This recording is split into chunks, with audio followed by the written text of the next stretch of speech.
ডিরেক্টরের সাথে কেমন করে কাজ করলেন মেঘলা? ওই যে বললাম, আমি তো ওনাকে অনেক পছন্দ করি, ওনার কাজকে অনেক পছন্দ করি, তো আগে থেকে। একটা বাক্য চিরাচরিতভাবে আছে জানেন তো, যে যাদেরকে পছন্দ করবেন তাদের ধারে কাছে যাবেন না। কেন?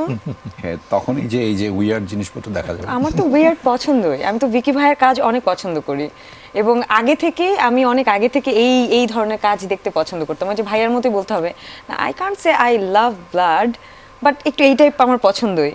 তো ওনার সাথে কাজ করতে গিয়ে এক্সপিরিয়েন্স অনেক। আমি যখন প্রথম স্ক্রিপ্ট পড়ি, যখন মেঘলার চরিত্রটা আমি পড়ি, ওকে আসলে এত কিছু করানো হয়েছে সিরিজের মধ্যে, আমি ফার্স্ট স্ক্রিপ্টে কে এই চরিত্রটা কে করছে।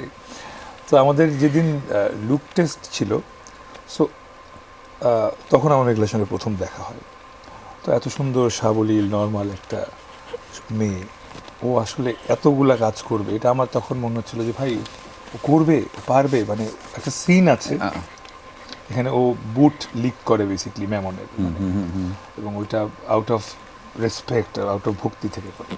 ওই সিনটাই কি ও করবে কিনা এটা নিয়ে আমি আসলে মানে খুব ভয়ে ছিলাম যে আসলে ও যে মানা করে দেয়। অ্যান্ড ভিকি ভাই খুব কনফিডেন্টলি বলেছিল যে হ্যাঁ ও করবে, আর তার চেয়েও কনফিডেন্টলি আসলে পারফর্ম করেছে।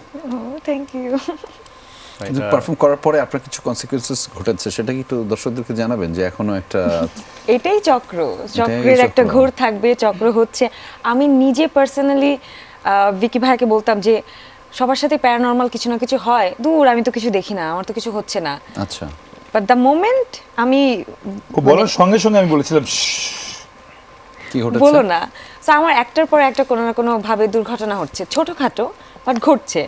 প্রথমে আমি একটা ইন্টারভিউর পরপরই আমার চোখে ব্যথা পেলাম, তারপরে আমার লেফট পায়ে একবার ব্যথা পেলাম, তারপর আজকে আপনাদের এখানে আসার ঠিক 1 ঘন্টা আগে আমার পায়ের মধ্যে একটা রড ঢুকে গেল। সো আমার পায়ে 4টা সেলাই লাগবে, রীতিমতো আমি ব্যান্ডেজ করে চলে আসছি। সেলাই বাকি, মানে সেলাই করি নাই, চলে আসছি।